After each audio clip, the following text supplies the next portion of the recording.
Hi guys and welcome back to my channel. So at the moment I'm installing a photovoltaic system, and where the battery and the inverter are coming, this door was blocking the way.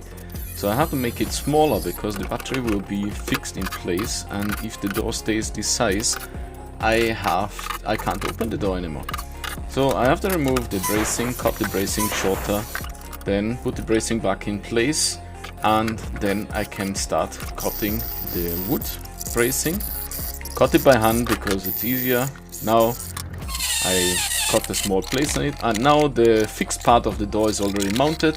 Tomorrow I will make the other part of the door, and then you can see how I place the battery there.